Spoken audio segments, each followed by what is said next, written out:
আসসালামু আলাইকুম। আমাদের ডেঙ্গু মহামারীতে অনেক লোকেরই রক্তের প্ল্যাটেলেট কমে যায়, আরও অনেক কারণেই প্ল্যাটেলেট কমে যায়। তো রিপোর্টে প্ল্যাটেলেট কম দেখলে অনেক রোগী খুব চিন্তিত হয়ে পড়েন, তাই তাদের জন্য আজকে কিছু কথা। প্ল্যাটেলেট রক্তের একটা অতি গুরুত্বপূর্ণ কণিকা। শরীরে রক্ত চলাচলকে স্বাভাবিক রাখার জন্য এই প্ল্যাটেলেটের একটা ভূমিকা রয়েছে। কিন্তু শুধু প্ল্যাটেলেট কমকে বিচ্ছিন্নভাবে দেখার কোনো সুযোগ নেই। প্ল্যাটেলেট কেন কমে যায় তার কারণ বোঝাটা অত্যন্ত জরুরি। কম প্ল্যাটেলেটে আপনার রক্তপাত হওয়ার ঝুঁকি কতটুকু, বা এটা আপনার চিকিৎসক খুঁজে বের করবেন এবং সেইভাবে তার সমাধান করতে হবে।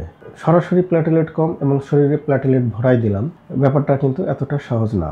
কম প্ল্যাটেলেটেও আপনার রক্তক্ষরণ নাও হতে পারে, আবার বেশি প্ল্যাটেলেট, স্বাভাবিক প্ল্যাটেলেট থাকার পরেও কিন্তু আপনার রক্তক্ষরণের ঝুঁকি অনেক সময় থেকে যায়। ধন্যবাদ।